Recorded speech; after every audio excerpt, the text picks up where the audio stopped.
Hello friends, welcome YouTube channel के अंदर आपसे का स्वागत है। आप सभी साथियों के लिए बहुत ही इंटरेस्टिंग और बहुत ही प्यारी सी जो अपडेट है वो आप सभी साथियों के साथ लेकर आ चुका हूं। यानी कि आपको यहां पर बहुत ही शानदार सी जो इन्फॉर्मेशन है उसके बारे में डिस्कस करेंगे। आप सभी साथियों को बता दूं कि आर्मी की तरफ से आपकी जो वैकेंसी है वो आपको यहाँ पर देखने को मिल जाएगी। यानी कि मिनिस्ट्री ऑफ डिफेंस की तरफ से आपको जो वैकेंसी है वो आपको यहाँ पर प्रोवाइड करवाई जाएगी। कौन कौन कैंडिडेट इस वैकेंसीज को अप्लाई कर सकते हैं, किस प्रकार से आपको इस वैकेंसीज को अप्लाई करना है, ये सारी जानकारी, ये सारी इन्फॉर्मेशन आपको इस वीडियो के अंदर आपको प्रोवाइड करवाऊंगा। तो वीडियो के लास्ट तक आप यहाँ पर जरूर से बने रहिएगा, ठीक है।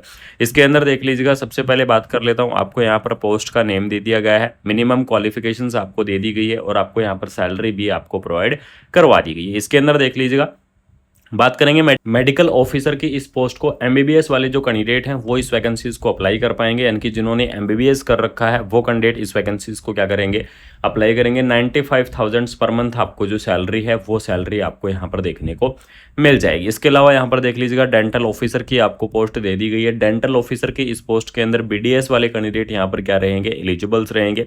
इसके अलावा आपको डेंटल हाइजीनिस्ट और आपको सबसे इंपॉर्टेंट पोस्ट फार्मासिस्ट की आपकी स्टाफ नर्स की पोस्ट है, उसके बारे में चर्चा कर लेता हूं। तो यहाँ पर देख लीजिएगा, नर्सिंग असिस्टेंट या फिर आपको स्टाफ नर्स की पोस्ट देखने को मिल जाएगी, जिसके अंदर जीएनएम डिप्लोमा या फिर इससे इक्वलेंट वाले जो कैंडिडेट है वो इस वैकेंसीज को अप्लाई कर पाएंगे, वो इस भर्ती के लिए एलिजिबल्स रहेंगे। यानी कि स्टाफ नर्स की इस पोस्ट को चाहे आपने नर्सिंग के अंदर क्या कर रखा है, जीएनएम कर रखा है, चाहे आपने नर्सिंग के अंदर बीएससी नर्सिंग कर रखा है, चाहे आपने पोस्ट बीएससी नर्सिंग कर रखा है और चाहे आपने एमएससी नर्सिंग कर रखा है, ठीक है। यानी कि नर्सिंग के अंदर अगर आपने डिग्री की हुई है तो भी आप इस वैकेंसीज को अप्लाई करेंगे। अगर आप नर्सिंग के अंदर डिप्लोमा कर रखे हैं तो भी आप इस वैकेंसीज को क्या करेंगे, अप्लाई करेंगे। यानी कि नर्सिंग के अंदर चाहे आपने डिग्री की हुई है, चाहे आपने डिप्लोमा किया हुआ है, बिल्कुल से आप इस वैकेंसीज को अप्लाई कर सकते हैं।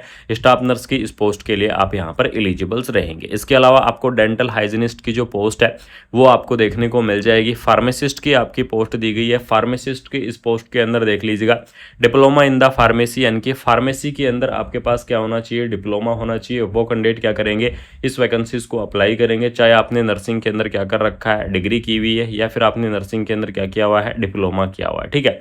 डिग्री और डिप्लोमा वाले जो कैंडिडेट हैं वो इस वैकेंसीज को अप्लाई कर सकते हैं, वो इस भर्ती के लिए एलिजिबल्स रहेंगे। बी फार्मा और डी फार्मा वाले जो कैंडिडेट हैं वो यहाँ पर अप्लाई करेंगे। लैब टेक्नीशियन की पोस्ट की बात करूँ तो लैब टेक्नीशियन की इस पोस्ट के लिए डीएमएलटी और बीएमएलटी, यानी कि जिन्होंने क्या कर रखा है, या तो डीएमएलटी की हुई है या फिर आपने बीएमएलटी की हुई है, तो डीएमएलटी और बीएमएलटी वाले जो कैंडिडेट हैं वो इस वैकेंसीज को अप्लाई कर पाएंगे। रेडियोग्राफर की आपकी जो पोस्ट है वो भी आपको दे दी गई है।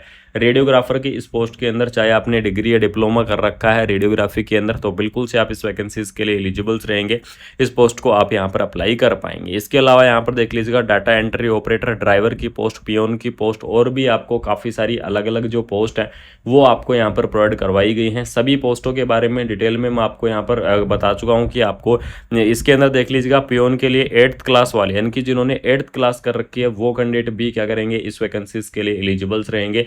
इस पोस्ट को आप यहाँ पर अप्लाई कर सकते हैं, ठीक है। और इसके अलावा आपको बता दूं कि ये तो हो गई आपकी पोस्ट के बारे में डिटेल की यहाँ पर आपकी पोस्ट रहेगी। उत्तर प्रदेश की तरफ से वैकेंसी है। स्टेट के बारे में आपको बता देता हूँ कि उत्तर प्रदेश के अंदर आपको मेरठ की तरफ से जो वैकेंसी आपको यहाँ पर प्रोवाइड करवाई गई है, तो बिल्कुल से मेरठ के कैंडिडेट या उत्तर प्रदेश के जो कैंडिडेट इस वीडियो को देख रहे हैं तो आपके लिए बहुत हेल्पफुल ये वीडियो रहने वाली है। बहुत ही हेल्पफुल आपकी जो वैकेंसी है वो आपको देखने को मिल जाएगी, क्योंकि इस भर्ती का आपका जो सिलेक्शन है वो सिलेक्शन होगा आपका मेरिट के आधार पर। इसके अंदर आपका कोई भी कॉम्पिटिटिव जो एग्ज़ाम है वो आपका नहीं होगा। बिना कोई कॉम्पिटिटिव एग्ज़ाम की आपको जो वैकेंसी है वो आपको देखने को मिल जाएगी। यानी कि आपको क्या करना है, सिर्फ और सिर्फ आपको एप्लीकेशन फॉर्म को फिल करना है, और एप्लीकेशन फॉर्म को फिल करने के बाद में इसको आपको बता दूं कि आगे की जो प्रोसेस है वो आपको मेल या मोबाइल नंबर के माध्यम से आपको सिर्फ ज्वाइनिंग के बारे में बताया जाएगा, क्योंकि इस भर्ती का आपका कोई भी जो सीबीटी एग्ज़ाम है वो आपका नहीं होगा। बिना सीबीटी एग्ज़ाम के आपको जो वैकेंसी है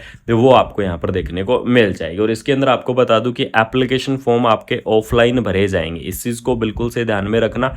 एप्लीकेशन फॉर्म आपके ऑफलाइन भरे जाएंगे, और इसकी जो ऑफिशियल वेबसाइट है www.echs.gov.in, इसकी जो ऑफिशियल वेबसाइट है वो आपको देखने को मिल जाएगी। एप्लीकेशन फॉर्म भी आपको इसकी ऑफिशियल वेबसाइट से भरे जाएंगे, या फिर बाकी आपकी जितनी भी अपडेट है सभी अपडेट आपको इसकी ऑफिशियल वेबसाइट से ही यहाँ पर देखने को मिलेंगी। तो आपको क्या करना है, फॉर्मेट आपको इसकी ऑफिशियल वेबसाइट से डाउनलोड कर लेना है, और एप्लीकेशन फॉर्म की आपकी लास्ट डेट रहेगी वो रहेगी आपकी 5 जुलाई, यानी कि 5 जुलाई तक आप क्या कर पाओगे, इस वैकेंसीज को आप अप्लाई कर पाओगे, इस भर्ती के लिए आप एलिजिबल्स रहोगे। तो जो भी इंटरेस्टिंग कैंडिडेट हैं, जो भी इस वैकेंसीज को अप्लाई करना चाहते हैं, उन साथियों को मैं बता दूं कि आप बिल्कुल से 5 जुलाई यानी कि 5 जुलाई तक आप क्या कर पाओगे, इस वैकेंसीज को आप अप्लाई कर पाओगे, इस भर्ती के लिए आप एलिजिबल्स रहोगे। तो बिल्कुल से जो भी इंटरेस्टिंग कैंडिडेट है, जो भी इस वैकेंसीज को अप्लाई करना चाहते हैं, बिल्कुल से आप अप्लाई कर सकते हैं। एजुकेशन क्वालिफिकेशंस के बारे में मैंने आपको बता दिया है कि इन भर्तियों की अलग अलग पोस्ट वाइज आपकी जो एजुकेशन क्वालिफिकेशन है वो आपकी क्या रहेगी, यानी कि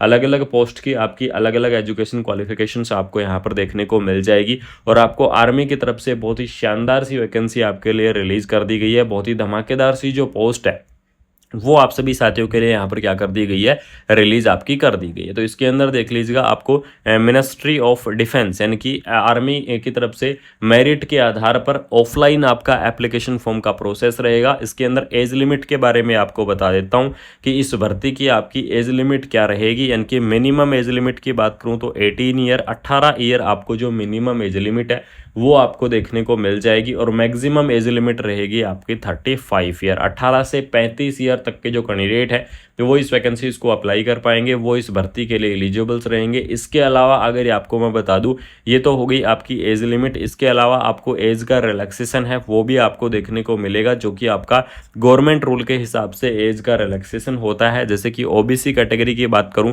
तो ओबीसी कैटेगरी के लिए आपको 3 ईयर का जो रिलैक्सेशन है वो आपको देखने को मिल जाएगा। एससी और एसटी कैटेगरी की बात करूं तो आपको 5 ईयर का जो रिलैक्सेशन है वो आपको देखने को मिल जाएगा। और पीडब्ल्यूडी कैंडिडेट की अगर मैं बात करूं तो पीडब्ल्यूडी कैंडिडेट के लिए आपको 10 ईयर का जो रिलैक्सेशन है वो आपको यहाँ पर क्या किया जाएगा, प्रोवाइड आपको करवाया जाएगा। यानी कि इस प्रकार से आपका अलग अलग कैटेगरी वाइज रिलैक्सेशन देखने को मिल जाएगा। अलग अलग कैटेगरी वाइज आपका जो रिलैक्सेशन है वो आपको यहाँ पर प्रोवाइड करवाया जाएगा। बहुत ही शानदार सी वैकेंसी आपके लिए रिलीज कर दी गई है, बहुत ही धमाकेदार सी जो पोस्ट है वो आप सभी साथियों के लिए रिलीज कर दी गई है। तो बिल्कुल से आप इस वैकेंसीज को अप्लाई कर सकते हैं। ECHS आर्मी की तरफ से वैकेंसी आपकी रिलीज हुई है। बाकी अगर आपको इस भर्ती को लेकर कोई भी डाउट है, किसी भी प्रकार का डाउट है, तो आप क्या कर सकते हैं, कमेंट बॉक्स आप कमेंट कर सकते हैं। आप सभी साथियों के लिए ओपन है। और इसके अंदर देख लीजिएगा, government of India, ministry of defence, ex serviceman, आपको मेरठ की तरफ से वैकेंसी है, जो कि आपकी उत्तर प्रदेश स्टेट की तरफ से वैकेंसी आपकी रिलीज कर दी गई है।